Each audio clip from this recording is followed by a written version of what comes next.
Commencement de l'évangile de Jésus-Christ, Fils de Dieu, selon ce qui est écrit dans Ésaïe, le prophète.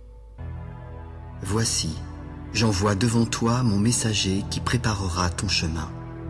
C'est la voix de celui qui crie dans le désert. Préparez le chemin du Seigneur, aplanissez ses sentiers. Jean parut, baptisant dans le désert et prêchant le baptême de repentance pour la rémission des péchés. Tout le pays de Judée et tous les habitants de Jérusalem se rendaient auprès de lui et confessant leurs péchés, ils se faisaient baptiser par lui dans le fleuve du Jourdain. Jean avait un vêtement de poil de chameau et une ceinture de cuir autour des reins. Il se nourrissait de sauterelles et de miel sauvage. Il prêchait en disant « Il vient après moi, celui qui est plus puissant que moi, et je ne suis pas digne de délier en me baissant les lacets de ses souliers. Moi, je vous ai baptisé d'eau. Lui, il vous baptisera du Saint-Esprit. » En ce temps-là, Jésus vint de Nazareth en Galilée, et il fut baptisé par Jean dans le Jourdain. Au moment où il sortait de l'eau, il vit les cieux s'ouvrir et l'Esprit descendre sur lui comme une colombe. Alors, une voix se fit entendre des cieux. « Tu es mon Fils bien-aimé, en toi j'ai mis toute mon affection. » Aussitôt, l'Esprit poussa Jésus dans le désert où il passa 40 jours, tenté par Satan. Il était avec les bêtes sauvages et les anges le servaient. Après que Jean eut été livré, Jésus alla dans la Galilée prêchant l'évangile de Dieu. Le temps est accompli et le royaume de Dieu est proche. Repentez-vous et croyez à la bonne nouvelle. Comme il passait le long de la mer de Galilée, il vit Simon et André, frères de Simon, qui jetaient un filet dans la mer, car ils étaient pêcheurs. Et Jésus leur dit « Suivez-moi, et je vous ferai pêcheurs d'hommes. » Aussitôt, ils laissèrent leur filet et le suivirent. Étant allé un peu plus loin, il vit Jacques, fils de Zébédée, et Jean, son frère, qui eux aussi étaient dans une barque et réparaient les filets. Aussitôt, il les appela, et laissant leur père Zébédée dans la barque avec les ouvriers, ils le suivirent. Ils se rendirent à Capernaum. Le jour du sabbat, Jésus entra d'abord dans la synagogue et il enseigna. Ils étaient frappés de sa doctrine, car il enseignait comme ayant autorité et non pas comme les scribes. Il se trouva dans leur synagogue un homme qui avait un esprit impur et qui s'écria « Qu'y a-t-il entre nous et toi, Jésus de Nazareth? Tu es venu pour nous perdre, je sais qui tu es, le Saint de Dieu !» Tais-toi et sors de cet homme. Et l'esprit impur sortit de cet homme, en l'agitant avec violence et en poussant un grand cri.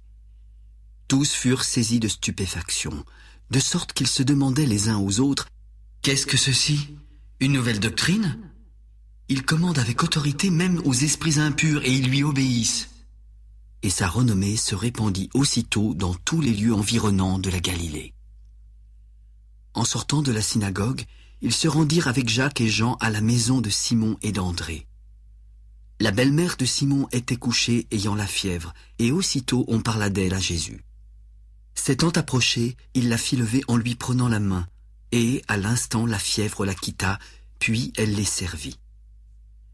Le soir, après le coucher du soleil, on lui amena tous les malades et les démoniaques. Toute la ville était rassemblée devant sa porte. Il guérit beaucoup de gens qui avaient diverses maladies. Il chassa aussi beaucoup de démons. Et il ne permettait pas aux démons de parler parce qu'ils le connaissaient. Vers le matin, pendant qu'il faisait encore très sombre, il se leva et sortit pour aller dans un lieu désert où il pria. Simon et ceux qui étaient avec lui se mirent à sa recherche. Quand ils l'eurent trouvé, ils lui dirent « Tous te cherchent. » Allons ailleurs, dans les bourgades voisines, afin que j'y prêche aussi, car c'est pour cela que je suis sorti. » Et il alla prêcher dans les synagogues par toute la Galilée, et il chassa les démons. Un lépreux vint à lui et, se jetant à genoux, il lui dit d'un ton suppliant « Si tu le veux, tu peux me rendre pur. » Jésus, ému de compassion, étendit la main et le toucha. « Je le veux, sois pur. » Aussitôt, la lèpre le quitta et il fut purifié. Jésus le renvoya sur le champ avec de sévères recommandations. Garde-toi de ne rien dire à personne mais va te montrer au sacrificateur et offre pour ta purification ce que Moïse a prescrit, afin que cela leur serve de témoignage. » Mais cet homme, s'en étant allé, se mit à publier hautement la chose et à la divulguer, de sorte que Jésus ne pouvait plus entrer publiquement dans une ville. Il se tenait dehors, dans des lieux déserts, et l'on venait à lui de toutes parts.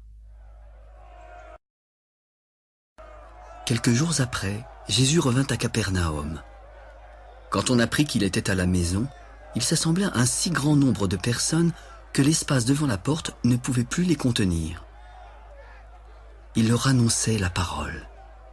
Des gens vinrent à lui, amenant un paralytique porté par 4 hommes. Comme ils ne pouvaient l'aborder à cause de la foule, ils découvrirent le toit de la maison où il était, et ils descendirent par cette ouverture le lit sur lequel le paralytique était couché. Jésus, voyant leur foi, dit au paralytique : « Mon enfant, tes péchés sont pardonnés. » Il y avait là quelques scribes qui étaient assis, et qui se disaient au-dedans d'eux : « Comment cet homme parle-t-il ainsi ? Il blasphème. Qui peut pardonner les péchés si ce n'est Dieu seul ?» Jésus, ayant aussitôt connu par son esprit ce qu'ils pensaient, leur dit : « Pourquoi avez-vous de telles pensées dans vos cœurs ? Lequel est le plus aisé ? De dire au paralytique « Tes péchés sont pardonnés » ou de dire « Lève-toi, prends ton lit et marche » ? Or, afin que vous sachiez que le Fils de l'homme a sur la terre le pouvoir de pardonner les péchés, je te l'ordonne, lève-toi, prends ton lit et va dans ta maison. » À l'instant, le paralytique se leva, prit son lit et sortit en présence de tout le monde, de sorte qu'ils étaient tous dans l'étonnement et glorifiaient Dieu. « Nous n'avons jamais rien vu de pareil. » Jésus sortit de nouveau du côté de la mer. Toute la foule venait à lui et il les enseignait. En passant, il vit Lévi, fils d'Alphée, assis au bureau des péages, et il lui dit : « Suis-moi. » Lévi se leva et le suivit. Comme Jésus était à table dans la maison de Lévi, beaucoup de publicains et de gens de mauvaise vie se mirent aussi à table avec lui et avec ses disciples, car ils étaient nombreux à l'avoir suivi. Les scribes et les pharisiens, le voyant manger avec les publicains et les gens de mauvaise vie, dirent à ses disciples : « Pourquoi mange-t-il et boit-il avec les publicains et les gens de mauvaise vie ?» Jésus, ayant entendu, leur dit : « Ce ne sont pas ceux qui se portent bien qui ont besoin de médecins, mais les malades. Je ne suis pas venu appeler des justes, mais des pécheurs. » Comme les disciples de Jean et les pharisiens jeûnaient, ils se dirigèrent alors vers Jésus. « Pourquoi les disciples de Jean et ceux des pharisiens jeûnent-ils, tandis que tes disciples ne jeûnent point ?» Les amis de l'époux peuvent-ils jeûner pendant que l'époux est avec eux ? Aussi longtemps qu'ils ont avec eux l'époux, ils ne peuvent jeûner. Les jours viendront où l'époux leur sera enlevé, alors ils jeûneront en ce jour-là. Personne ne coud une pièce de drap neuf à un vieil habit, autrement la pièce de drap neuf emporterait une partie du vieux et la déchirure serait pire. Et personne ne met du vin nouveau dans de vieilles outres, autrement le vin fait rompre les outres, et le vin et les outres sont perdus. Mais il faut mettre le vin nouveau dans des outres neuves. » Il arriva un jour de sabbat que Jésus traversa des champs de blé. Ses disciples, chemin faisant, se mirent à arracher des épis. Les pharisiens s'adressèrent alors à Jésus. « Pourquoi font-ils ce qui n'est pas permis pendant le sabbat ?» N'avez-vous jamais lu ce que fit David lorsqu'il fut dans la nécessité et qu'il eut faim, lui et ceux qui étaient avec lui ? Comment il entra dans la maison de Dieu du temps du souverain sacrificateur Abiatar et mangea les pains de proposition qu'il n'est permis qu'aux sacrificateurs de manger et en donna même à ceux qui étaient avec lui ? Le sabbat a été fait pour l'homme et non l'homme pour le sabbat, de sorte que le Fils de l'homme est maître même du sabbat. Jésus entra de nouveau dans la synagogue. Il s'y trouvait un homme qui avait la main sèche. Afin de pouvoir l'accuser, ils observaient Jésus pour voir s'il le guérirait le jour du sabbat. Puis Jésus dit à l'homme qui avait la main sèche : « Lève-toi, là, au milieu. » Puis Jésus s'adressa aux pharisiens. « Est-il permis le jour du sabbat de faire du bien ou de faire du mal, de sauver une personne ou de la tuer ?» Mais ils gardèrent le silence. Alors, promenant ses regards sur eux avec indignation et en même temps affligés de l'endurcissement de leur cœur, il dit à l'homme, « Étends ta main. » Il l'étendit et sa main fut guérie. Les pharisiens sortirent et aussitôt ils se consultèrent avec les Hérodiens sur les moyens de le faire périr. Jésus se retira vers la mer avec ses disciples. Une grande multitude le suivit de la Galilée, de la Judée, de Jérusalem, de l'Idumée, d'au-delà du Jourdain, des environs de Tyr et de Sidon. Une grande multitude, apprenant tout ce qu'il faisait, vint à lui. Il chargea ses disciples de tenir toujours à sa disposition une petite barque afin de ne pas être pressés par la foule. Car, comme il guérissait beaucoup de gens, tous ceux qui avaient des maladies se jetaient sur lui pour le toucher. Les esprits impurs, quand ils le voyaient, se prosternaient devant lui et s'écriaient « Tu es le Fils de Dieu !» Mais il leur recommandait très sévèrement de ne pas le faire connaître. Il monta ensuite sur la montagne. Il appela ceux qu'il voulut et ils vinrent auprès de lui. Il en établit 12 pour les avoir avec lui et pour les envoyer prêcher avec le pouvoir de chasser les démons. Voici les 12 qu'il établit. Simon, qu'il nomma Pierre, Jacques, fils de Zébédée, et Jean, frère de Jacques, auquel il donna le nom de Boanerges, qui signifie « fils du tonnerre ». André, Philippe, Barthélemy, Matthieu, Thomas, Jacques, fils d'Alphée, Thaddée, Simon le Cananite et Judas Iscariote, celui qui livra Jésus. Ils se rendirent à la maison. La foule s'assembla de nouveau, en sorte qu'ils ne pouvaient pas même prendre leur repas. Les parents de Jésus, ayant appris ce qu'il se passait, vinrent pour se saisir de lui car ils disaient « Il est hors de sens !» Et les scribes, qui étaient descendus de Jérusalem, dirent « Il est possédé de Belzébul, c'est par le prince des démons qu'il chasse les démons. » Jésus les appela et leur parla sous forme de parabole. Comment Satan peut-il chasser Satan? Si un royaume est divisé contre lui-même, ce royaume ne peut subsister. Et si une maison est divisée contre elle-même, cette maison ne peut subsister. Si donc Satan se révolte contre lui-même, il est divisé et ne peut subsister, mais c'en est fait de lui. Personne ne peut entrer dans la maison d'un homme fort et piller ses biens sans avoir auparavant lié cet homme fort. Alors il pillera sa maison. Je vous le dis en vérité, tous les péchés et les blasphèmes qu'ils auront proférés seront pardonnés aux fils des hommes. Mais quiconque blasphémera contre le Saint-Esprit n'obtiendra jamais de pardon. Il est coupable d'un péché éternel. Jésus parla ainsi parce qu'il disait « Il est possédé d'un esprit impur ». Survinrent sa mère et ses frères qui, se tenant dehors, l'envoyèrent appeler. La foule était assise autour de lui et on lui dit « Voici, ta mère et tes frères sont dehors et te demandent. » Il leur répondit « Qui est ma mère? Et qui sont mes frères ?» Puis, jetant les regards sur ceux qui étaient assis tout autour de lui, « Voici ma mère et voici mes frères. Car quiconque fait la volonté de Dieu, celui-là est mon frère, ma sœur et ma mère. » Jésus se mit de nouveau à enseigner au bord de la mer. Une grande foule s'étant assemblée auprès de lui, il monta et s'assit dans une barque sur la mer. Toute la foule était à terre sur le rivage. Il leur enseigna beaucoup de choses en paraboles, et il leur dit dans son enseignement « Écoutez, un semeur sortit pour semer. Comme il semait, une partie de la semence tomba le long du chemin. Les oiseaux vinrent et la mangèrent. Une autre partie tomba dans un endroit pierreux, où elle n'avait pas beaucoup de terre. Elle leva aussitôt parce qu'elle ne trouva pas un sol profond.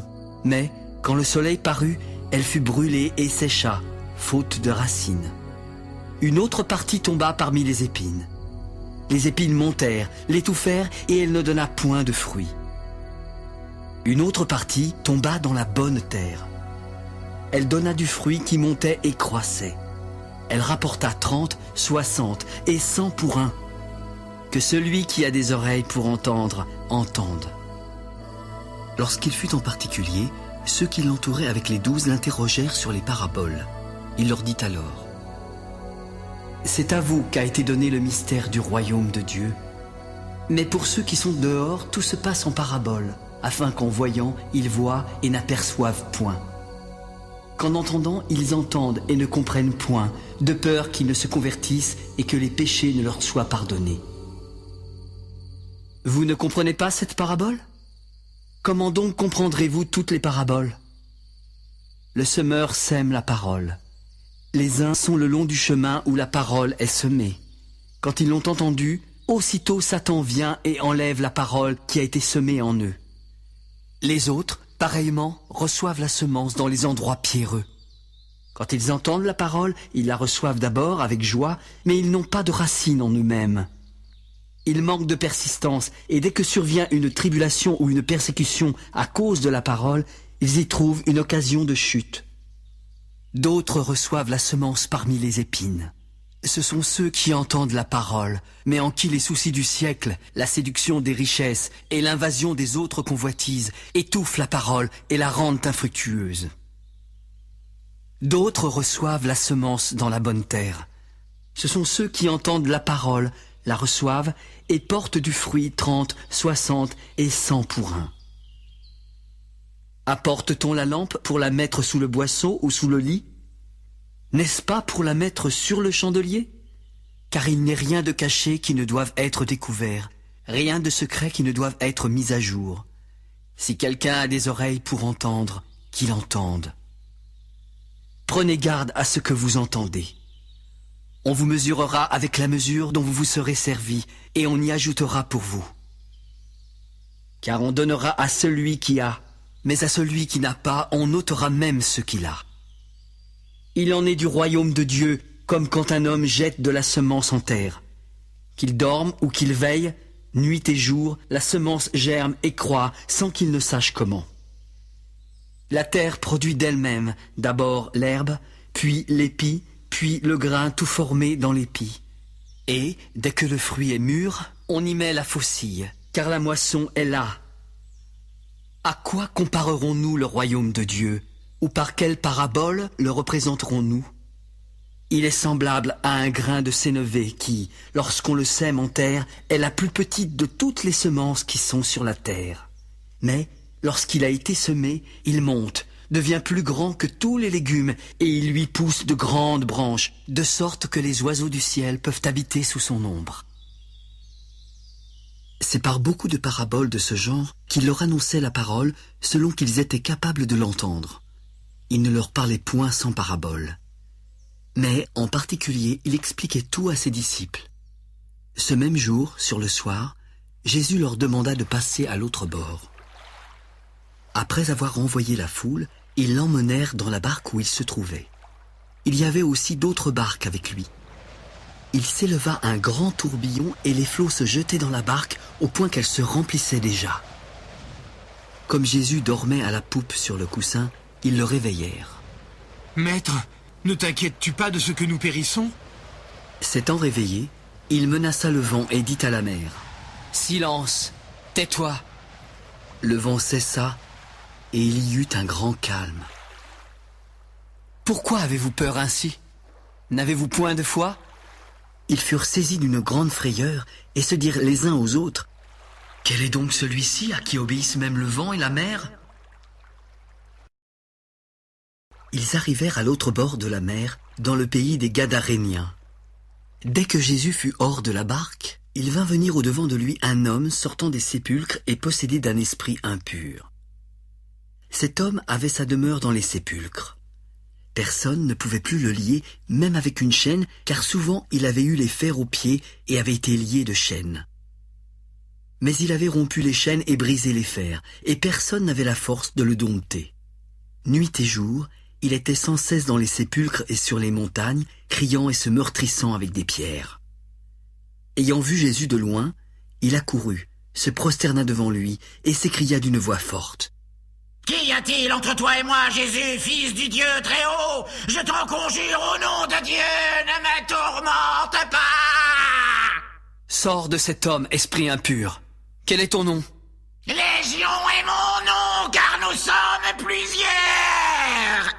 Et il le priait instamment de ne pas les envoyer hors du pays.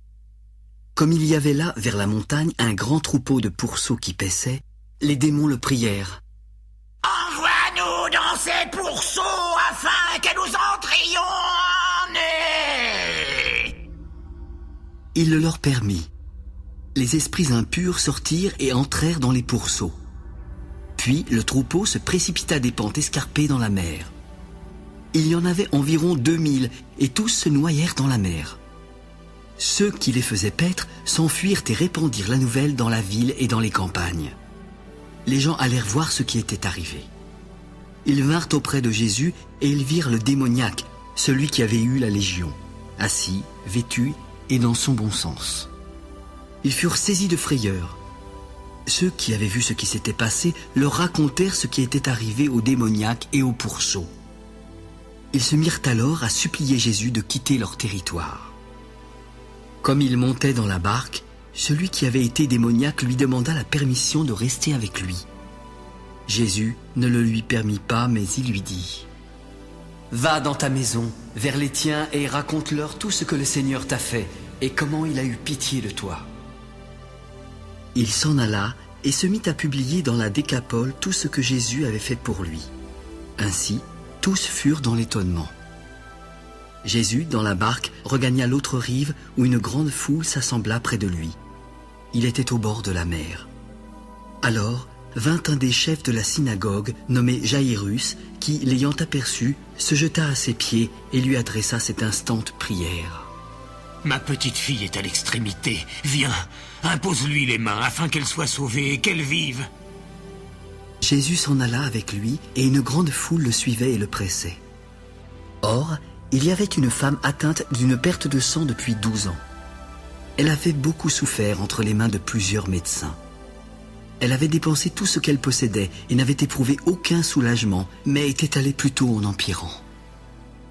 Ayant entendu parler de Jésus, elle vint dans la foule par derrière et toucha son vêtement.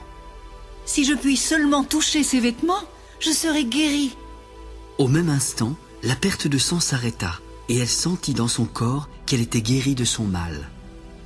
Jésus, qui connut aussitôt en lui-même qu'une force était sortie de lui, se retourna au milieu de la foule. « Qui a touché mes vêtements ?» Ses disciples lui dirent : « Tu vois la foule qui te presse et tu dis : Qui m'a touché ?» Il regardait autour de lui pour voir celle qui avait fait cela. La femme, effrayée et tremblante, sachant ce qui s'était passé en elle, vint se jeter à ses pieds et lui dit toute la vérité. « Ma fille, ta foi t'a sauvée. Va en paix et sois guérie de ton mal. » Comme il parlait encore, survinrent de chez le chef de la synagogue des gens qui dirent : « Ta fille est morte, pourquoi importuner davantage le maître ?» Sans tenir compte de ces paroles, Jésus dit au chef de la synagogue : « Ne crains pas, crois seulement. » Et il ne permit à personne de l'accompagner, si ce n'est à Pierre, à Jacques et à Jean, frères de Jacques. Ils arrivèrent à la maison du chef de la synagogue, où Jésus vit une foule bruyante et des gens qui pleuraient et poussaient de grands cris. Il entra et leur dit : « Pourquoi faites-vous tant de bruit et pourquoi pleurez-vous ? L'enfant n'est pas morte, mais elle dort. » Comme il se moquait de lui, et ayant fait sortir tout le monde, il prit avec lui le père et la mère de l'enfant et ceux qui l'avaient accompagné. Puis il entra là où était l'enfant. Il la saisit par la main et lui dit : « Talitha koumi », ce qui signifie : « Jeune fille, lève-toi, je te le dis. » Aussitôt, la jeune fille se leva et se mit à marcher, car elle avait 12 ans. Tous furent dans un grand étonnement. Jésus leur adressa de fortes recommandations pour que personne ne sût la chose et demanda qu'on donnât à manger à la jeune fille. Jésus partit de là et se rendit dans sa patrie. Ses disciples le suivirent. Quand le sabbat fut venu, il se mit à enseigner dans la synagogue. Beaucoup de gens qui l'entendirent étaient étonnés et disaient : « D'où lui viennent ces choses ? Quelle est cette sagesse qui lui a été donnée et comment de tels miracles se font-ils par ses mains ? N'est-ce pas le charpentier, le fils de Marie, le frère de Jacques, de Jose, de Jude et de Simon ? Et ses sœurs ne sont-elles pas ici parmi nous ?» Comme il était pour eux une occasion de chute, Jésus leur déclara : « Un prophète n'est méprisé que dans sa patrie, parmi ses parents et dans sa maison. » Il ne put faire là aucun miracle, si ce n'est qu'il imposa les mains à quelques malades et les guérit. Il s'étonnait de leur incrédulité. Jésus parcourait les villages d'alentour en enseignant. Alors, il appela les 12 et il commença à les envoyer 2 à 2 en leur donnant pouvoir sur les esprits impurs. Il leur prescrivit de ne rien prendre pour le voyage, si ce n'est un bâton, de n'avoir ni pain, ni sac, ni monnaie dans la ceinture, de chausser des sandales et de ne pas revêtir 2 tuniques. Puis il leur dit : « Dans quelque maison que vous entriez, restez-y jusqu'à ce que vous partiez de ce lieu. Et s'il y a quelque part des gens qui ne vous reçoivent ni ne vous écoutent, retirez-vous de là et secouez la poussière de vos pieds afin que cela leur serve de témoignage. » Ils partirent et ils prêchèrent la repentance. Ils chassaient beaucoup de démons. Ils oignaient d'huile beaucoup de malades et les guérissaient. Le roi Hérode entendit parler de Jésus dont le nom était devenu célèbre, et il dit : Jean-Baptiste est ressuscité des morts, et c'est pour cela qu'il se fait par lui des miracles. D'autres disaient : c'est Élie. Et d'autres disaient : c'est un prophète comme l'un des prophètes. Mais Hérode, en apprenant cela, disait : Ce Jean que j'ai fait décapiter, c'est lui qui est ressuscité. Car Hérode lui-même avait fait arrêter Jean. Il l'avait fait lier en prison à cause d'Hérodias, femme de Philippe, son frère, parce qu'il l'avait épousée. Car Jean lui disait : il ne t'est pas permis d'avoir la femme de ton frère. Hérodias était irrité contre Jean et voulait le faire mourir. Mais elle ne le pouvait car Hérode craignait Jean, le connaissant pour un homme juste et saint. Il le protégeait et, après l'avoir entendu, il était souvent perplexe et l'écoutait avec plaisir. Cependant, un jour propice arriva, lorsque Hérode, à l'anniversaire de sa naissance, donna un festin assez grand aux chefs militaires et aux principaux de la Galilée. La fille d'Hérodias entra dans la salle. Elle dansa et plut à Hérode et à ses convives. Le roi dit alors à la jeune fille : « Demande-moi ce que tu voudras et je te le donnerai. Ce que tu me demanderas, je te le donnerai, fût-ce la moitié de mon royaume. » Mère, que demanderai-je ? Et sa mère répondit : La tête de Jean-Baptiste. Elle s'empressa de rentrer aussitôt vers le roi et lui fit cette demande. Je veux que tu me donnes à l'instant, sur un plat, la tête de Jean-Baptiste.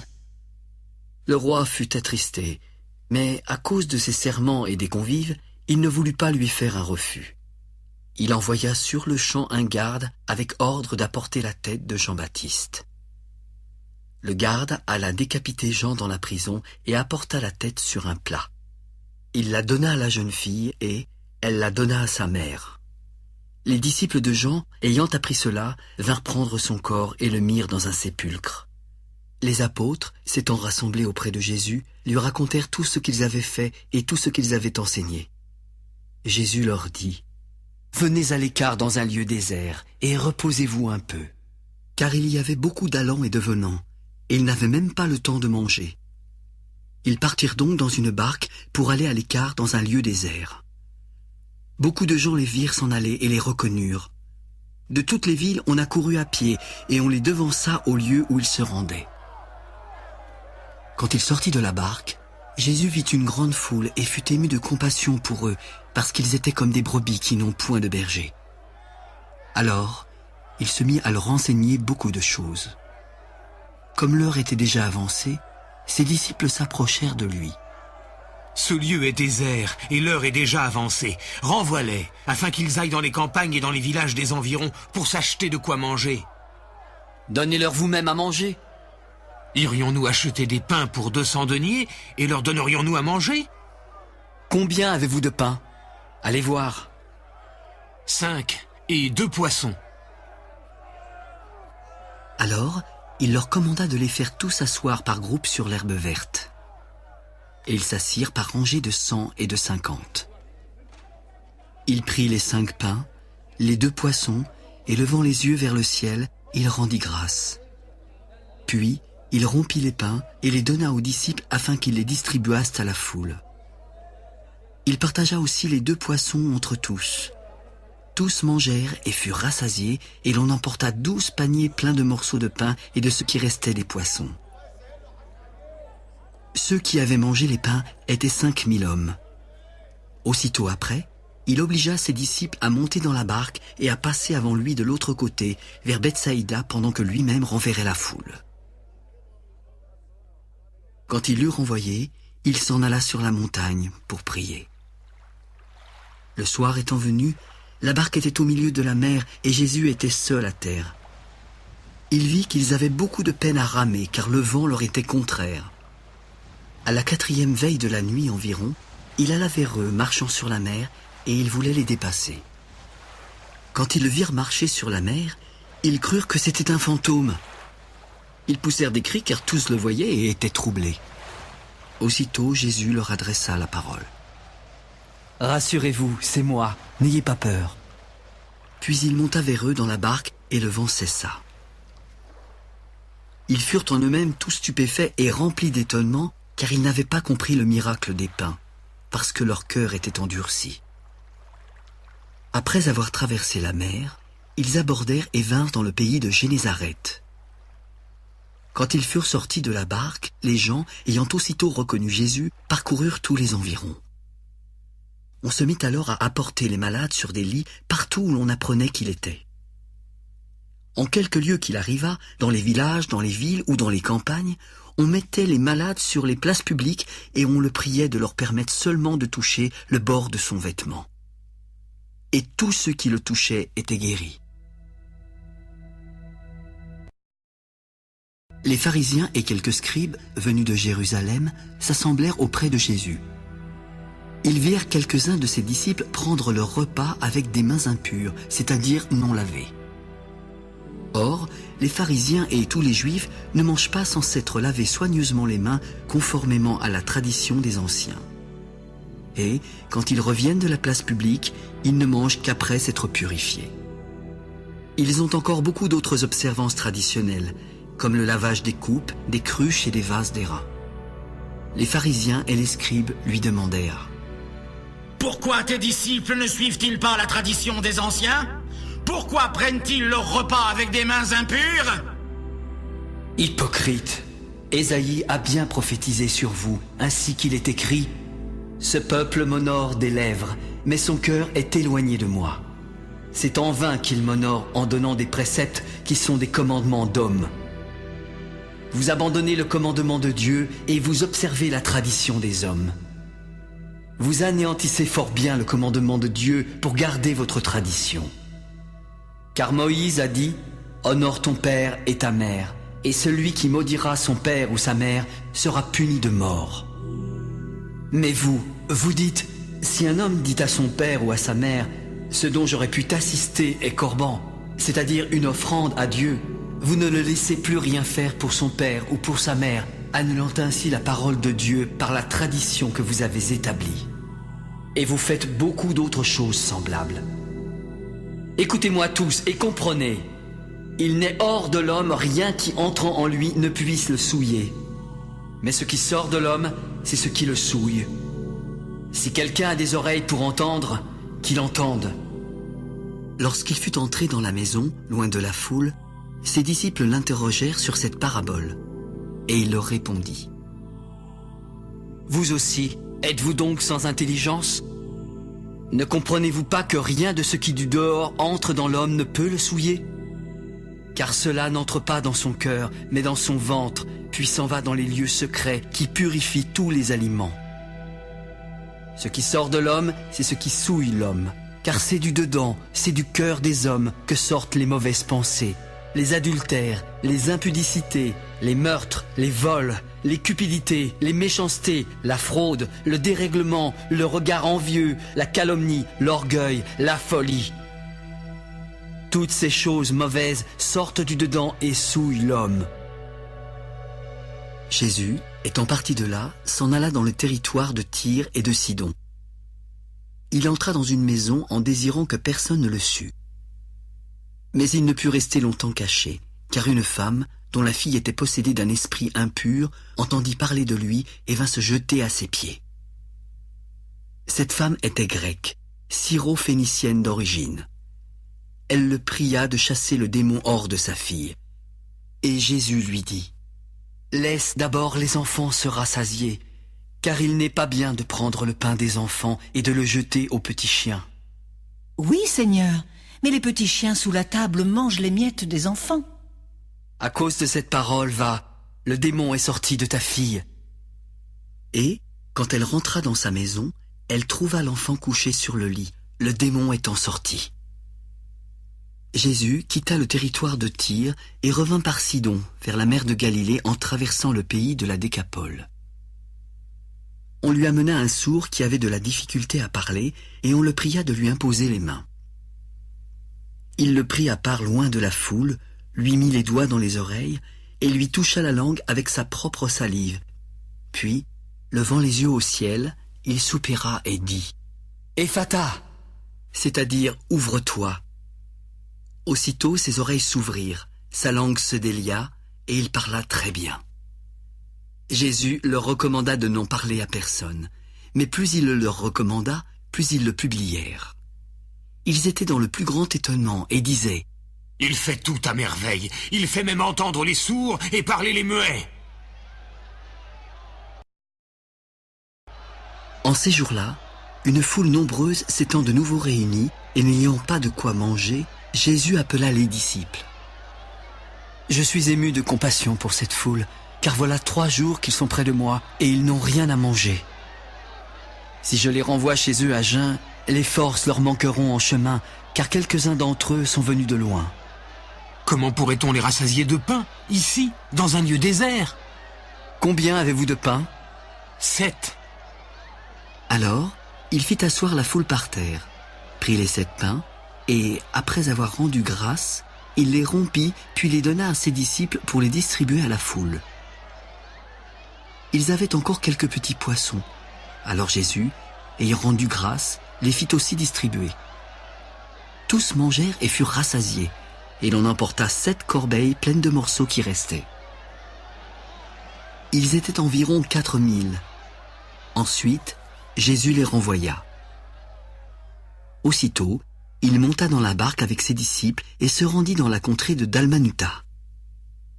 Les pharisiens survinrent, se mirent à discuter avec Jésus et, pour l'éprouver, lui demandèrent un signe venant du ciel.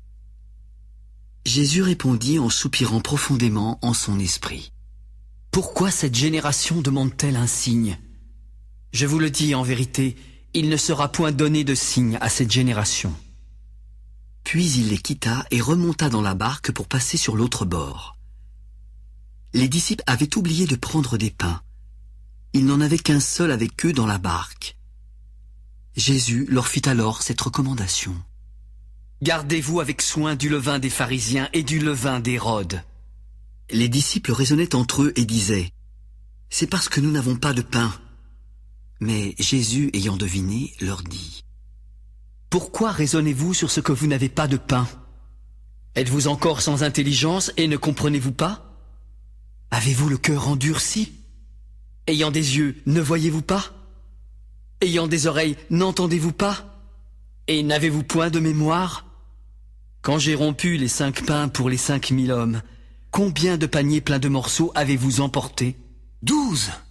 Et quand j'ai rompu les 7 pains pour les 4000 hommes, combien de corbeilles pleines de morceaux avez-vous emporté ? 7. Ne comprenez-vous pas encore ? Ils se rendirent à Bethsaïda et on amena vers Jésus un aveugle qu'on le pria de toucher. Il prit l'aveugle par la main et le conduisit hors du village. Puis il lui mit de la salive sur les yeux, lui imposa les mains et lui demanda s'il voyait quelque chose. J'aperçois les hommes, mais j'en vois comme des arbres, et qui marchent. Jésus lui mit de nouveau les mains sur les yeux, et quand l'aveugle regarda fixement, il fut guéri et vit tout distinctement. Alors Jésus le renvoya dans sa maison en lui demandant de ne pas entrer dans le village. Jésus s'en alla avec ses disciples dans les villages de Césarée et de Philippe, et en chemin, il leur posa cette question. « Qui dit-on que je suis ?» Les uns Jean-Baptiste, les autres Élie, les autres l'un des prophètes. « Et vous, qui dites-vous que je suis ?» Pierre lui répondit. « Tu es le Christ !» Jésus leur recommanda sévèrement de ne dire cela de lui à personne. Alors il commença à leur apprendre qu'il fallait que le Fils de l'homme souffrit beaucoup, qu'il fût rejeté par les anciens, par les principaux sacrificateurs et par les scribes, qu'il fut mis à mort et qu'il ressuscita 3 jours après. Il leur disait ces choses ouvertement. Pierre, l'ayant pris à part, se mit à le reprendre. Mais Jésus, se retournant et regardant ses disciples, le réprimanda. « Arrière de moi, Satan, car tu ne conçois pas les choses de Dieu, tu n'as que des pensées humaines. Si quelqu'un veut venir après moi, qu'il renonce à lui-même, qu'il se charge de sa croix et qu'il me suive. Car celui qui voudra sauver sa vie la perdra, mais celui qui perdra sa vie à cause de moi et de la bonne nouvelle la sauvera. Que sert-il à un homme de gagner tout le monde s'il perd son âme? Que donnerait un homme en échange de son âme? Car quiconque aura honte de moi et de mes paroles au milieu de cette génération adultère et pécheresse, le Fils de l'homme aura aussi honte de lui quand il viendra dans la gloire de son Père avec les saints anges.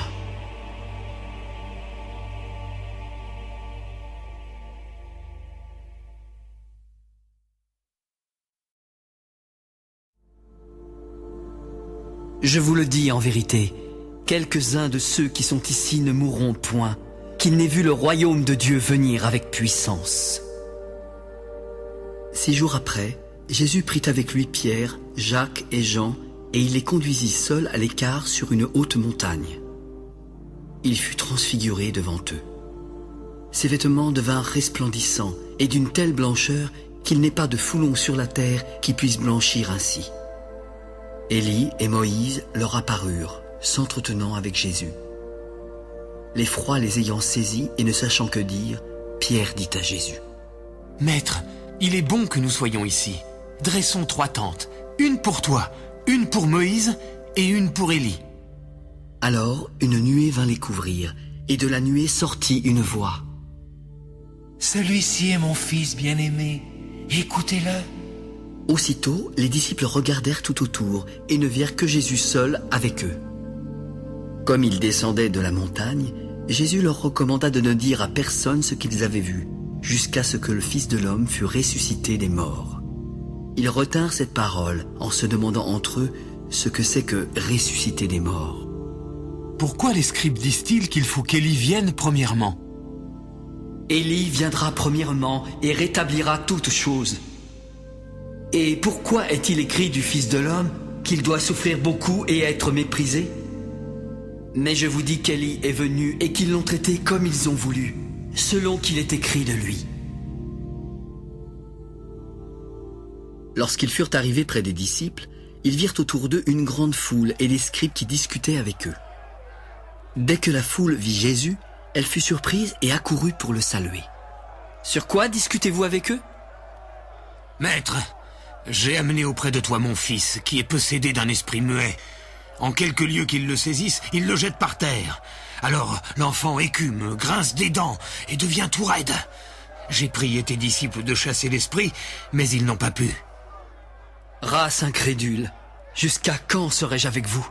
Jusqu'à quand vous supporterai-je? Amenez-le-moi. » Et aussitôt que l'enfant vit Jésus, l'esprit l'agita avec violence. Il tomba par terre et se roulait en écumant. « Combien y a-t-il de temps que cela lui arrive ?»« Depuis son enfance. Et souvent, l'esprit l'a jeté dans le feu et dans l'eau pour le faire périr. Mais si tu peux quelque chose, viens à notre secours, aie compassion de nous. » « Si tu peux, tout est possible à celui qui croit. »« Je crois.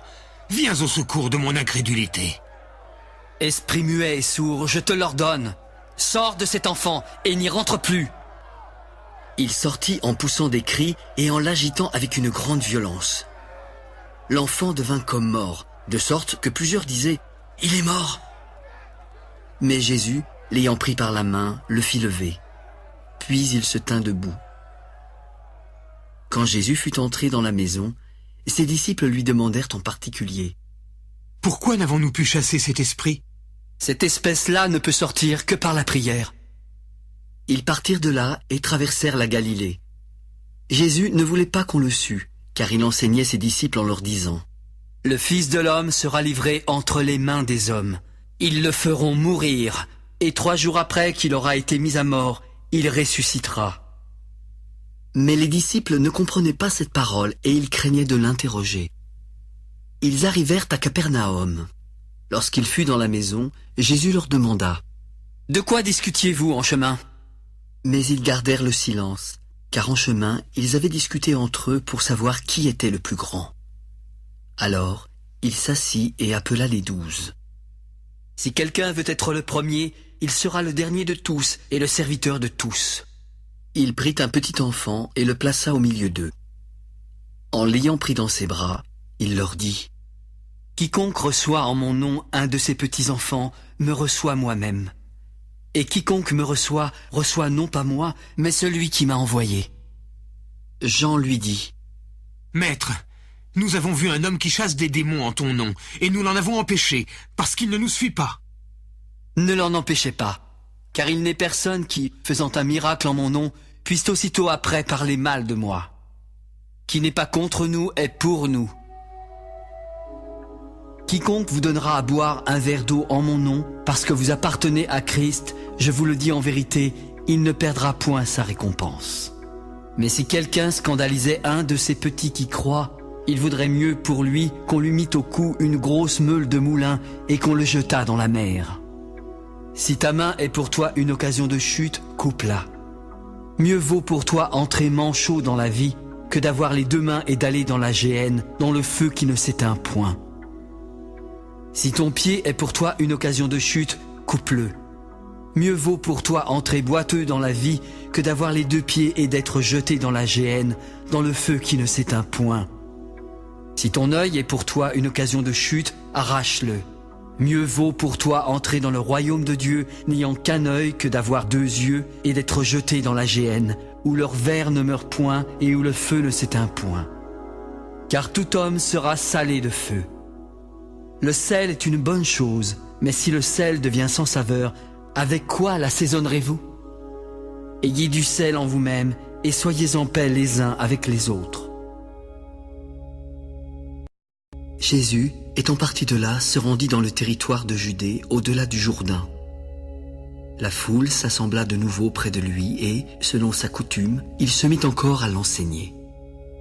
Les pharisiens l'abordèrent et, pour l'éprouver, ils lui demandèrent s'il est permis à un homme de répudier sa femme. Que vous a prescrit Moïse? Moïse a permis d'écrire une lettre de divorce et de répudier. C'est à cause de la dureté de votre cœur que Moïse vous a donné ce précepte. Mais au commencement de la création, Dieu fit l'homme et la femme. C'est pourquoi l'homme quittera son père et sa mère et s'attachera à sa femme.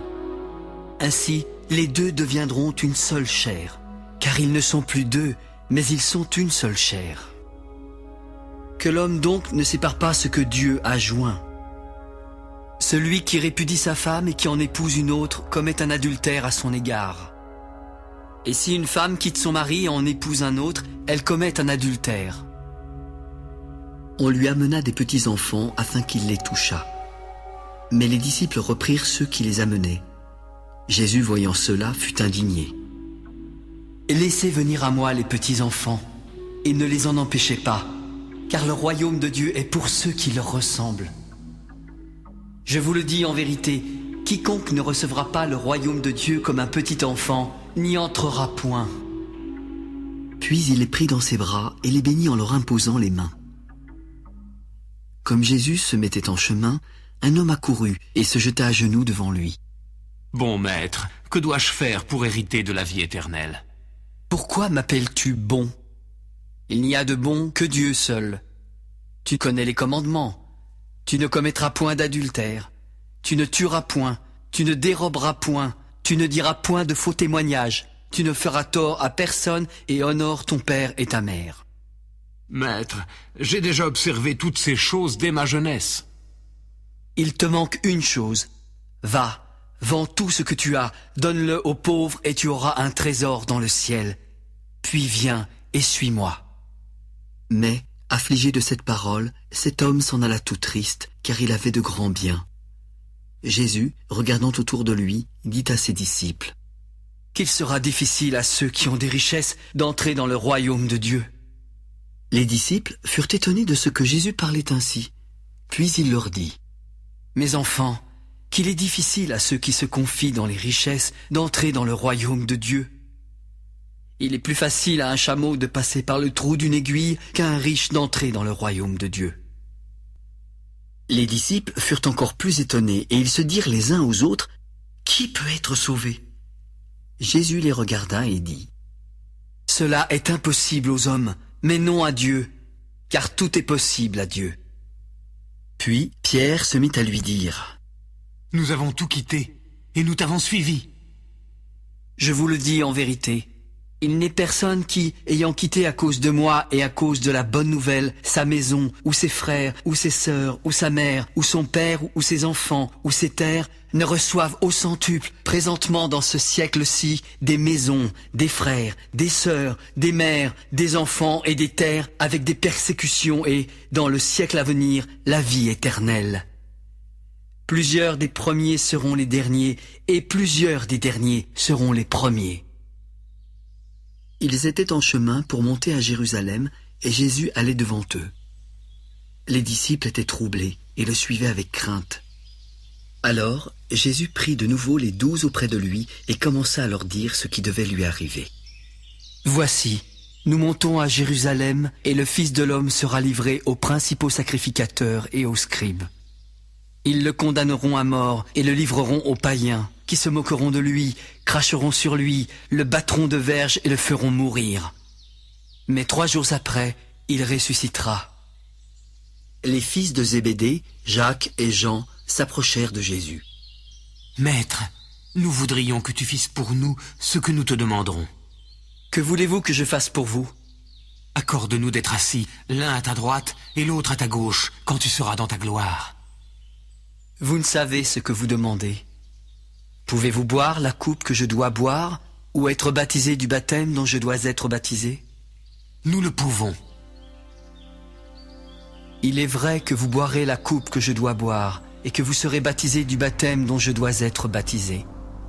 Mais pour ce qui est d'être assis à ma droite ou à ma gauche, cela ne dépend pas de moi, et ne sera donné qu'à ceux à qui cela est réservé. Les 10, ayant entendu cela, commencèrent à s'indigner contre Jacques et Jean. Jésus les appela et leur dit, « Vous savez que ceux qu'on regarde comme les chefs des nations les tyrannisent et que les grands les dominent? Il n'en est pas de même au milieu de vous. Mais quiconque veut être grand parmi vous, qu'il soit votre serviteur, et quiconque veut être le premier parmi vous, qu'il soit l'esclave de tous.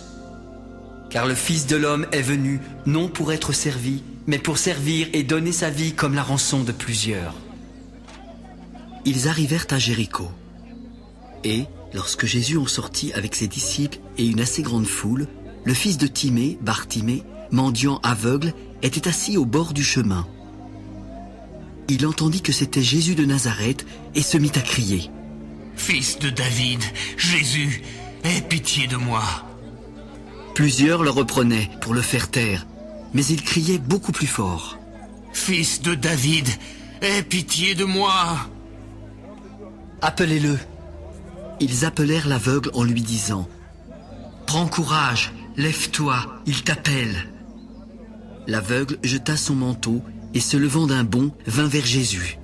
« Que veux-tu que je te fasse ?»« Maître, que je recouvre la vue. » « Va, ta foi t'a sauvé. » Aussitôt, il recouvra la vue et suivit Jésus dans le chemin.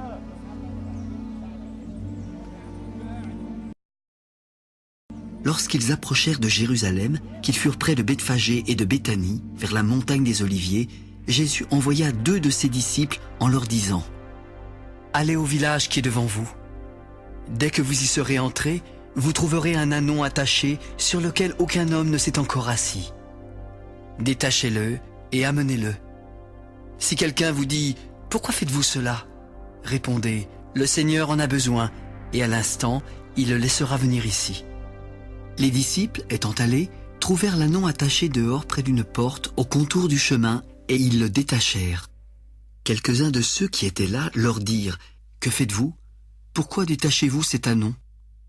Ils répondirent comme Jésus l'avait dit, et on les laissa aller. Ils amenèrent à Jésus l'ânon sur lequel ils jetèrent leurs vêtements, et Jésus s'assit dessus. Beaucoup de gens étendirent leurs vêtements sur le chemin, et d'autres des branches qu'ils coupèrent dans les champs. ceux qui précédaient et ceux qui suivaient Jésus criaient. Hosanna! Béni soit celui qui vient au nom du Seigneur. Béni soit le règne qui vient, le règne de David, notre Père. Hosanna dans les lieux très hauts. Jésus entra à Jérusalem dans le temple. Quand il eut tout considéré, comme il était déjà tard, il s'en alla à Béthanie avec les 12. Le lendemain, après qu'ils furent sortis de Béthanie, Jésus eut faim. Apercevant de loin un figuier qui avait des feuilles, il alla voir s'il y trouverait quelque chose, et, s'en étant approché, il ne trouva que des feuilles, car ce n'était pas la saison des figues. Ses disciples l'entendirent alors prendre la parole. « Que jamais personne ne mange de ton fruit. » Ils arrivèrent à Jérusalem, et Jésus entra dans le temple. Il se mit à chasser ceux qui vendaient et qui achetaient dans le temple. Il renversa les tables des changeurs, les sièges des vendeurs de pigeons, et il ne laissait personne transporter aucun objet à travers le temple. Il enseignait et disait « N'est-il pas écrit « Ma maison sera appelée une maison de prière pour toutes les nations » Mais vous en avez fait une caverne de voleurs. » Les principaux sacrificateurs et les scribes, l'ayant entendu, cherchèrent les moyens de le faire périr, car ils le craignaient et que toute la foule était frappée de sa doctrine. Quand le soir fut venu, Jésus sortit de la ville. Le matin, en passant, les disciples virent le figuier séché jusqu'aux racines. Pierre, se rappelant ce qui s'était passé, dit à Jésus : « Rabbi, regarde, le figuier que tu as maudit a séché. » Ayez foi en Dieu. Je vous le dis en vérité, si quelqu'un dit à cette montagne, « Ôte-toi de là et jette-toi dans la mer », et s'il ne doute point en son cœur, mais croit que ce qu'il dit arrive, il le verra s'accomplir. C'est pourquoi je vous dis, tout ce que vous demanderez en priant, croyez que vous l'avez reçu et vous le verrez s'accomplir.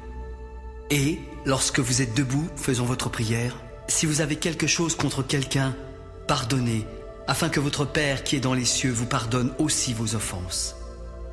Mais si vous ne pardonnez pas, votre Père qui est dans les cieux ne vous pardonnera pas non plus vos offenses. Ils se rendirent de nouveau à Jérusalem, et pendant que Jésus se promenait dans le temple, les principaux sacrificateurs, les scribes et les anciens vinrent à lui. « Par quelle autorité fais-tu ces choses? Et qui t'a donné l'autorité de les faire ?» Je vous adresserai aussi une question. Répondez-moi, et je vous dirai par quelle autorité je fais ces choses. Le baptême de Jean venait-il du ciel ou des hommes? Répondez-moi. Mais ils raisonnèrent ainsi entre eux. Si nous répondons du ciel, il dira : pourquoi donc n'avez-vous pas cru en lui? Et si nous répondons des hommes? Ils craignaient le peuple, car tous tenaient réellement Jean pour un prophète. Alors ils répondirent à Jésus : nous ne savons. Alors Jésus leur dit : moi non plus, je ne vous dirai pas par quelle autorité je fais ces choses. Jésus se mit ensuite à leur parler en parabole. Un homme planta une vigne. Il l'entoura d'une haie, creusa un pressoir et bâtit une tour. Puis il la ferma à des vignerons et quitta le pays. Au temps de la récolte, il envoya un serviteur vers les vignerons pour recevoir d'eux une part du produit de la vigne. S'étant saisis de lui, ils le battirent et le renvoyèrent à vide. Il envoya de nouveau vers eux un autre serviteur. Ils le frappèrent à la tête et l'outragèrent. Il en envoya un troisième qu'ils tuèrent, puis plusieurs autres qu'ils battirent ou tuèrent. Il avait encore un fils bien-aimé.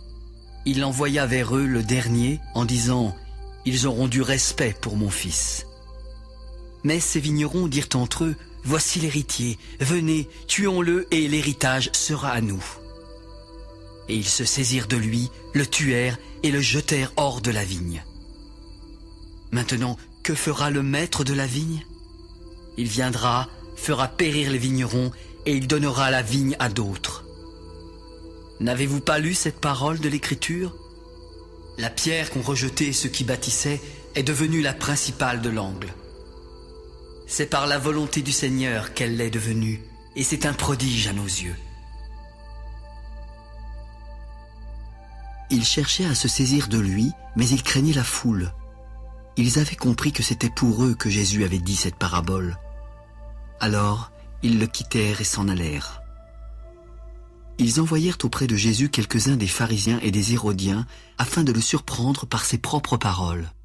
« Maître, nous savons que tu es vrai, que tu ne t'inquiètes de personne, car tu ne regardes pas à l'apparence des hommes, et tu enseignes la voie de Dieu selon la vérité. Est-il permis ou non de payer le tribut à César? Devons-nous payer ou ne pas payer ?»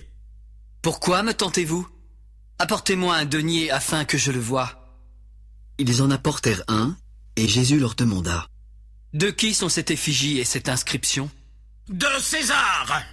Rendez à César ce qui est à César, et à Dieu ce qui est à Dieu. Et ils furent dans l'étonnement à son égard.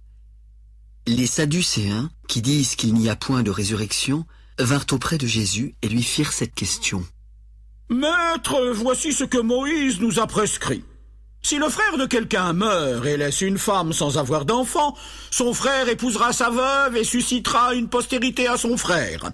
Or, il y avait 7 frères. Le premier se maria et mourut sans laisser de postérité. Le second prit la veuve pour femme et mourut sans laisser de postérité. Il en fut de même du troisième, et aucun des 7 ne laissa de postérité. Après eux tous, la femme mourut aussi. À la résurrection duquel d'entre eux sera-t-elle la femme? Car les 7 l'ont eue pour femme. N'êtes-vous pas dans l'erreur parce que vous ne comprenez ni les Écritures, ni la puissance de Dieu? Car à la résurrection des morts, les hommes ne prendront point de femmes, ni les femmes de mari, mais ils seront comme les anges dans les cieux. Pour ce qui est de la résurrection des morts, n'avez-vous pas lu dans le livre de Moïse ce que Dieu lui a dit à propos du buisson? Je suis le Dieu d'Abraham, le Dieu d'Isaac et le Dieu de Jacob. Dieu n'est pas Dieu des morts, mais des vivants. Vous êtes grandement dans l'erreur. Un des scribes, qui les avait entendus discuter, sachant que Jésus avait bien répondu aux Sadducéens, s'approcha. « Quel est le premier de tous les commandements ?» Voici le premier. Écoute Israël, le Seigneur notre Dieu est l'unique Seigneur. Tu aimeras le Seigneur ton Dieu de tout ton cœur, de toute ton âme, de toute ta pensée et de toute ta force. Voici le second. Tu aimeras ton prochain comme toi-même. Il n'y a pas d'autre commandement plus grand que cela. Bien, maître, tu as dit avec vérité que Dieu est unique et qu'il n'y en a point d'autre que lui, et que l'aimer de tout son cœur, de toute sa pensée, de toute son âme et de toute sa force, et aimer son prochain comme soi-même, c'est plus que tous les holocaustes et tous les sacrifices. Tu n'es pas loin du royaume de Dieu. Et personne n'osa plus lui proposer de questions. Jésus, continuant à enseigner dans le temple à une grande foule qui l'écoutait avec plaisir, dit: Comment les scribes disent-ils que le Christ est fils de David? David lui-même, animé par l'Esprit Saint, a dit: Le Seigneur a dit à mon Seigneur, assieds-toi à ma droite, jusqu'à ce que je fasse de tes ennemis ton marchepied. David lui-même l'appelle Seigneur. Comment donc est-il son fils?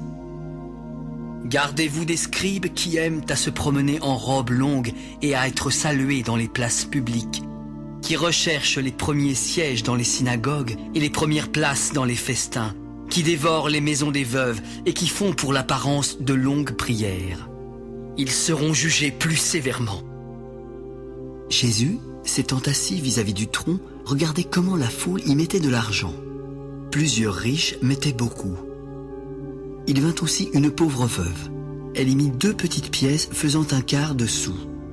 Alors Jésus, ayant appelé ses disciples, leur dit: Je vous le dis en vérité, cette pauvre veuve a donné plus qu'aucun de ceux qui ont mis dans le tronc. Car tous ont mis de leur superflu, mais elle a mis de son nécessaire, tout ce qu'elle possédait, tout ce qu'elle avait pour vivre. Lorsque Jésus sortit du temple, un de ses disciples lui dit: Maître, regarde quelle pierre et quelle construction! Vois-tu ces grandes constructions? Il ne restera pas pierre sur pierre qui ne soit renversée. Il s'assit sur la montagne des Oliviers en face du temple. Pierre, Jacques, Jean et André lui firent en particulier cette question: Dis-nous, quand cela arrivera-t-il? Et à quel signe connaîtra-t-on que toutes ces choses vont s'accomplir? Prenez garde que personne ne vous séduise, car plusieurs viendront sous mon nom, disant « C'est moi », et ils séduiront beaucoup de gens. Quand vous entendrez parler de guerre et de bruit de guerre, ne soyez pas troublés, car il faut que ces choses arrivent. Mais ce ne sera pas encore la fin. Une nation s'élèvera contre une nation, et un royaume contre un royaume. Il y aura des tremblements de terre en divers lieux, il y aura des famines. Ce ne sera que le commencement des douleurs. Prenez garde à vous-même. On vous livrera aux tribunaux et vous serez battus de verges dans les synagogues. Vous comparaîtrez devant des gouverneurs et devant des rois à cause de moi pour leur servir de témoignage. Il faut premièrement que la bonne nouvelle soit prêchée à toutes les nations. Quand on vous emmènera pour vous livrer, ne vous inquiétez pas d'avance de ce que vous aurez à dire, mais dites ce qui vous sera donné à l'heure même, car ce n'est pas vous qui parlerez, mais l'Esprit Saint. Le frère livrera son frère à la mort et le père son enfant.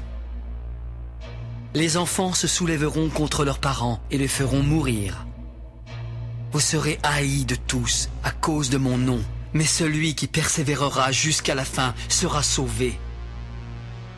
Lorsque vous verrez l'abomination de la désolation établie là où elle ne doit pas être, alors que ceux qui seront en Judée fuient dans les montagnes.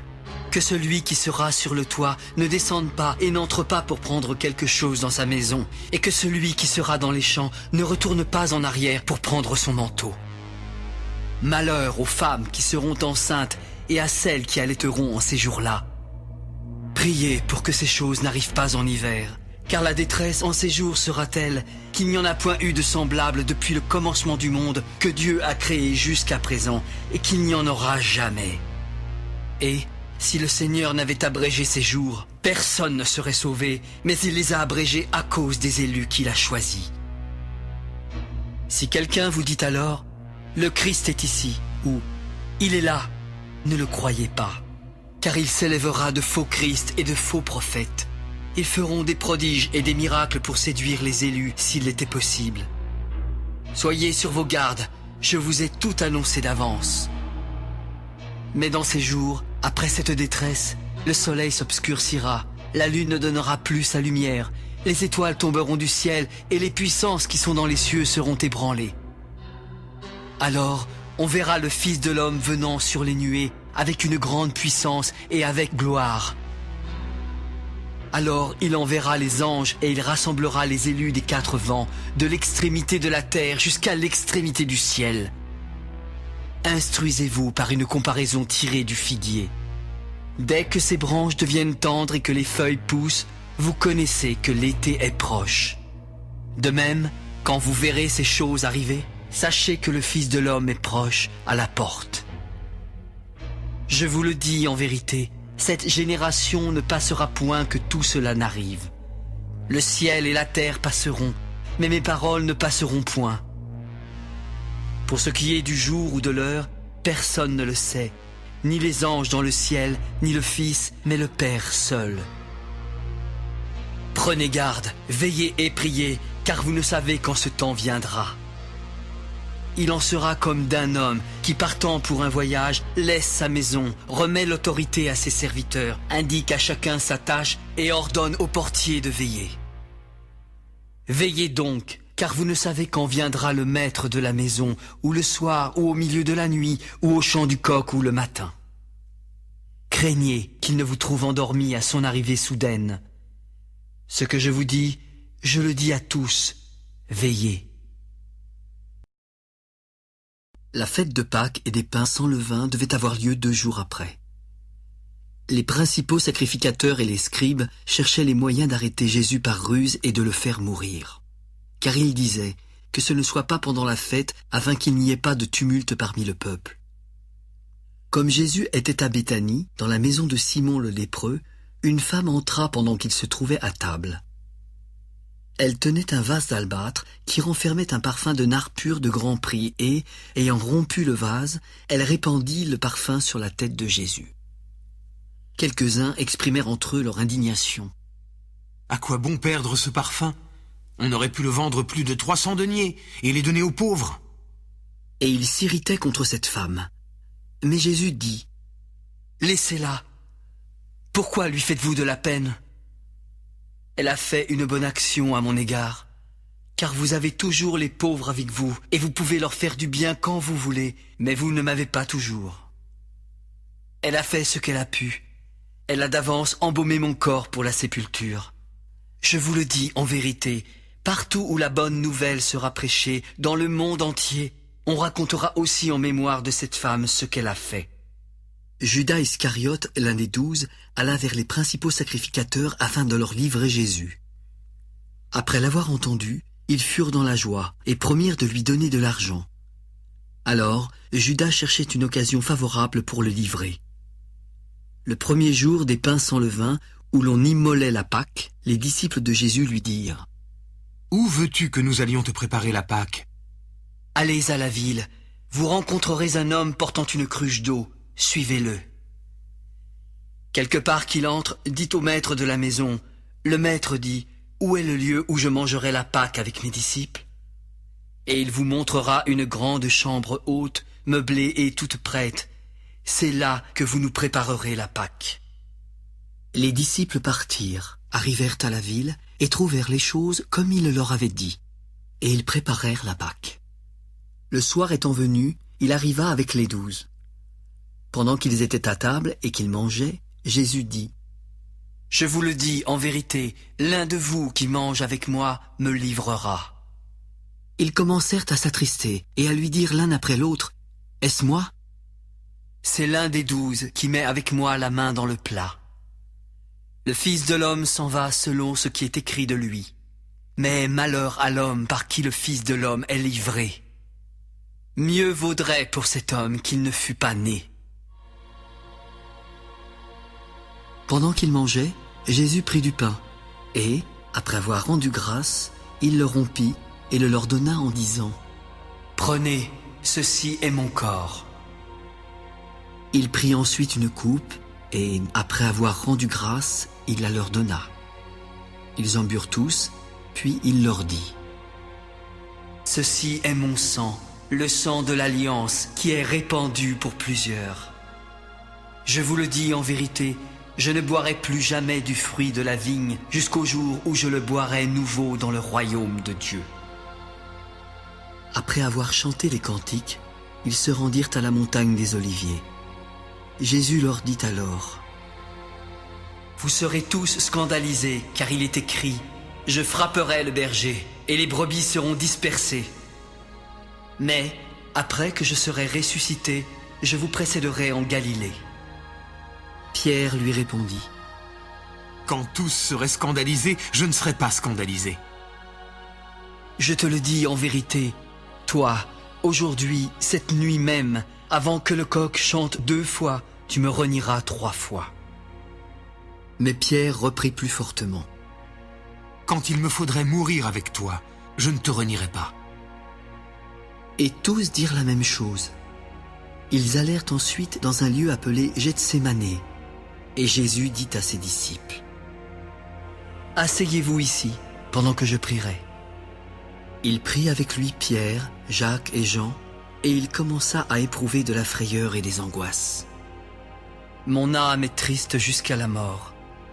Restez ici et veillez. » Puis, ayant fait quelques pas en avant, il se jeta contre terre et pria que s'il était possible, cette heure s'éloignât de lui. « Abba, Père, toutes choses te sont possibles. Éloigne de moi cette coupe. Toutefois, non pas ce que je veux, mais ce que tu veux. » Il vint vers les disciples qu'il trouva endormis et dit à Pierre : « Simon, tu dors ? Tu n'as pu veiller 1 heure ? Veillez et priez, afin que vous ne tombiez pas en tentation. L'esprit est bien disposé, mais la chair est faible. » Il s'éloigna de nouveau et fit la même prière. Il revint et les trouva encore endormis, car leurs yeux étaient appesantis. Ils ne surent que lui répondre : « il revint pour la 3e fois et leur dit : Dormez maintenant et reposez-vous. C'est assez, l'heure est venue. Voici, le Fils de l'homme est livré aux mains des pécheurs. Levez-vous, allons. Voici, celui qui me livre s'approche.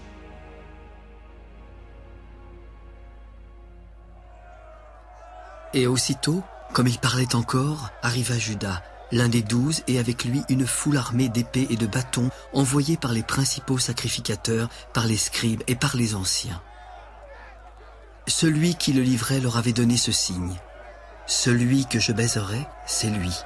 Saisissez-le et emmenez-le sûrement. Dès qu'il fut arrivé, il s'approcha de Jésus, disant : Rabbi, et il le baisa.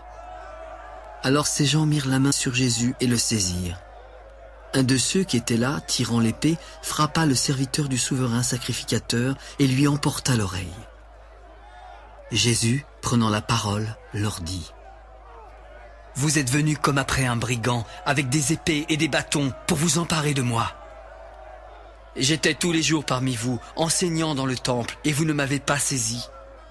Mais c'est afin que les Écritures soient accomplies. Alors tous l'abandonnèrent et prirent la fuite. Un jeune homme le suivait, n'ayant sur le corps qu'un drap. On se saisit de lui, mais il lâcha son vêtement et se sauva tout nu. Ils emmenèrent Jésus chez le souverain sacrificateur, où s'assemblèrent tous les principaux sacrificateurs, les anciens et les scribes. Pierre le suivit de loin jusque dans l'intérieur de la cour du souverain sacrificateur. Il s'assit avec les serviteurs et se chauffait près du feu. Les principaux sacrificateurs et tout le Sanhédrin cherchaient un témoignage contre Jésus pour le faire mourir. Et ils n'en trouvaient point, car plusieurs rendaient de faux témoignages contre lui. Mais les témoignages ne s'accordaient pas. Quelques-uns se levèrent et portèrent un faux témoignage contre lui, disant : Nous l'avons entendu dire, je détruirai ce temple fait de main d'homme, et en 3 jours j'en bâtirai un autre qui ne sera pas fait de main d'homme. Même sur ce point-là, leurs témoignages ne s'accordaient pas. Alors, le souverain sacrificateur, se levant au milieu de l'assemblée, interrogea Jésus. « Ne réponds-tu rien ? Qu'est-ce que ces gens déposent contre toi ?» Jésus garda le silence et ne répondit rien. Le souverain sacrificateur l'interrogea de nouveau. « Es-tu le Christ, le Fils du Dieu béni ?» Je le suis, et vous verrez le Fils de l'homme assis à la droite de la puissance de Dieu et venant sur les nuées du ciel. Alors le souverain sacrificateur déchira ses vêtements et dit : Qu'avons-nous encore besoin de témoins ? Vous avez entendu le blasphème ! Tous le condamnèrent comme méritant la mort, et quelques-uns se mirent à cracher sur lui, à lui voiler le visage et à le frapper à coups de poing, en lui disant : Devine ! Et les serviteurs le reçurent en lui donnant des soufflets. Pendant que Pierre était en bas dans la cour, il vint une des servantes du souverain sacrificateur. Voyant Pierre qui se chauffait, elle le regarda et lui dit : Toi aussi, tu étais avec Jésus de Nazareth. Je ne sais pas. Je ne comprends pas ce que tu veux dire. Puis il sortit pour aller dans le vestibule. Et le coq chanta. La servante, l'ayant vu, se mit de nouveau à dire à ceux qui étaient présents : Celui-ci est de ces gens-là. Et il le nia de nouveau. Peu après, ceux qui étaient présents dirent encore à Pierre : Certainement tu es de ces gens-là, car tu es galiléen. Je ne connais pas cet homme dont vous parlez. Aussitôt, pour la 2e fois, le coq chanta. Et Pierre se souvint de la parole que Jésus lui avait dite : Avant que le coq chante 2 fois, tu me renieras 3 fois. Et en y réfléchissant, il pleurait. Dès le matin, les principaux sacrificateurs tinrent conseil avec les anciens, les scribes et tout le Sanhédrin. Après avoir lié Jésus, ils l'emmenèrent et le livrèrent à Pilate. Pilate l'interrogea. « Es-tu le roi des Juifs ?» Tu le dis. Les principaux sacrificateurs portaient contre lui plusieurs accusations. Pilate l'interrogea de nouveau. Ne réponds-tu rien ? Vois de combien de choses il t'accuse. Et Jésus ne fit plus aucune réponse, ce qui étonna Pilate. À chaque fête, il relâchait un prisonnier, celui que demandait la foule. Il y avait en prison un nommé Barabbas avec ses complices, pour un meurtre qu'ils avaient commis dans une sédition. La foule, étant montée, se mit à demander ce qu'il avait coutume de leur accorder. Pilate leur répondit. « Voulez-vous que je vous relâche le roi des Juifs ?» Car il savait que c'était par envie que les principaux sacrificateurs l'avaient livré. Mais les chefs des sacrificateurs excitèrent la foule afin que Pilate leur relâchât plutôt Barabbas. Pilate, reprenant la parole, leur dit « Que voulez-vous donc que je fasse de celui que vous appelez le roi des Juifs ?»« Crucifie-le !» « Quel mal a-t-il fait ?»« Crucifie-le !» Pilate, voulant satisfaire la foule, leur relâcha Barabbas. Et, après avoir fait battre de verges Jésus, il le livra pour être crucifié. Les soldats conduisirent Jésus dans l'intérieur de la cour et ils assemblèrent toute la cohorte. Ils le revêtirent de pourpre et posèrent sur sa tête une couronne d'épines qu'ils avaient tressée. Puis ils se mirent à le saluer. « Salut, roi des Juifs !» Et ils lui frappaient la tête avec un roseau, crachaient sur lui et fléchissant les genoux, ils se prosternaient devant lui. Après s'être ainsi moqués de lui, ils lui ôtèrent la pourpre, lui remirent ses vêtements et l'emmenèrent pour le crucifier. Ils forcèrent à porter la croix de Jésus à un passant qui revenait des champs, Simon de Cyrène, père d'Alexandre et de Rufus. Puis ils conduisirent Jésus au lieu nommé Golgotha, ce qui signifie lieu du crâne. Ils lui donnèrent à boire du vin mêlé de myrrhe, mais il ne le prit pas. Ils le crucifièrent et se partagèrent ses vêtements en tirant au sort pour savoir ce que chacun aurait. C'était la 3e heure quand ils le crucifièrent. L'inscription indiquant le sujet de sa condamnation portait ces mots. Le roi des Juifs. Ils crucifièrent avec lui 2 brigands, l'un à sa droite et l'autre à sa gauche. Ainsi fut accompli ce que dit l'Écriture. Il a été mis au nombre des malfaiteurs. Les passants l'injuriaient et secouaient la tête en disant « Et toi qui détruis le temple et le rebâtis en 3 jours, sauve-toi toi-même en descendant de la croix !» Les principaux sacrificateurs aussi, avec les scribes, se moquaient entre eux et disaient « Il a sauvé les autres et il ne peut se sauver lui-même. Que le Christ, le roi d'Israël, descende maintenant de la croix, afin que nous voyions et que nous croyions. » Ceux qui étaient crucifiés avec lui l'insultaient aussi. La 6e heure étant venue, il y eut des ténèbres sur toute la terre, jusqu'à la 9e heure. Et à la 9e heure, Jésus s'écria d'une voix forte. « Élie, Élie, lama sabachthani » ce qui signifie « Mon Dieu, pourquoi m'as-tu abandonné ?» Quelques-uns de ceux qui étaient là, l'ayant entendu, dirent « Voici, il appelle Élie !» L'un d'eux courut remplir une éponge de vinaigre, et, l'ayant fixé à un roseau, il lui donna à boire en disant « Laissez ! Voyons si Élie viendra le descendre !» Mais Jésus, ayant poussé un grand cri, expira. Le voile du temple se déchira en 2, depuis le haut jusqu'en bas. Le centenier qui était en face de Jésus, voyant qu'il avait expiré de la sorte, dit « Assurément, cet homme était fils de Dieu. » Il y avait aussi des femmes qui regardaient de loin. Parmi elles était Marie de Magdala, Marie, mère de Jacques le mineur et de Jose, et Salomé qui le suivait et le servait lorsqu'il était en Galilée, et plusieurs autres qui étaient montés avec lui à Jérusalem. Le soir étant venu, comme c'était la veille du sabbat, arriva Joseph d'Arimathée, conseiller de distinction, qui lui-même attendait aussi le royaume de Dieu. Il osa se rendre vers Pilate pour demander le corps de Jésus. Pilate s'étonna qu'il fût mort si tôt, fit venir le centenier et lui demanda s'il était mort depuis longtemps. S'en étant assuré par le centenier, il donna le corps à Joseph. Et Joseph, ayant acheté un linceul, descendit Jésus de la croix, l'enveloppa du linceul et le déposa dans un sépulcre taillé dans le roc. Puis il roula une pierre à l'entrée du sépulcre. Marie de Magdala et Marie, mère de Jose, regardaient où on le mettait. Lorsque le sabbat fut passé, Marie de Magdala, Marie, mère de Jacques et Salomé, achetèrent des aromates afin d'aller embaumer Jésus. Le premier jour de la semaine, elles se rendirent au sépulcre de grand matin, comme le soleil venait de se lever. Qui nous roulera la pierre loin de l'entrée du sépulcre? Et, levant les yeux, elles aperçurent que la pierre, qui était très grande, avait été roulée.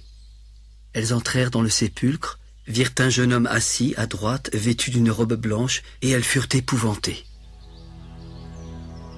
N'ayez pas peur. Vous cherchez Jésus de Nazareth qui a été crucifié.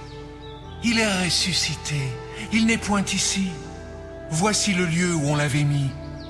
Mais allez dire à ses disciples et à Pierre qu'il vous précède en Galilée. C'est là que vous le verrez, comme il vous l'a dit. Elles sortirent du sépulcre et s'enfuirent. La peur et le trouble les avaient saisies, et elles ne dirent rien à personne à cause de leur effroi. Jésus, étant ressuscité le matin du premier jour de la semaine, apparut d'abord à Marie de Magdala, de laquelle il avait chassé 7 démons. Elle alla emporter la nouvelle à ceux qui avaient été avec lui, qui pleuraient et s'affligeaient. Quand ils entendirent qu'il vivait et qu'elle l'avait vu, ils ne le crurent point. Après cela, il apparut sous une autre forme à 2 d'entre eux qui étaient en chemin pour aller à la campagne. Il revint l'annoncer aux autres qui ne les crurent pas non plus. Enfin, il apparut aux 11 pendant qu'ils étaient à table et il leur reprocha leur incrédulité et la dureté de leur cœur, parce qu'ils n'avaient pas cru ceux qui l'avaient vu ressusciter. Puis il leur dit: « Allez par tout le monde et prêchez la bonne nouvelle à toute la création. Celui qui croira et qui sera baptisé sera sauvé, mais celui qui ne croira pas sera condamné. Voici les miracles qui accompagneront ceux qui auront cru. En mon nom, ils chasseront les démons, ils parleront de nouvelles langues, ils saisiront des serpents. S'ils boivent quelques breuvages mortels, ils ne leur feront point de mal. Ils imposeront les mains aux malades, et les malades seront guéris. » Le Seigneur, après leur avoir parlé, fut enlevé au ciel, et il s'assit à la droite de Dieu. Et ils s'en allèrent prêcher partout. Le Seigneur travaillait avec eux et confirmait la parole par les miracles qui l'accompagnaient.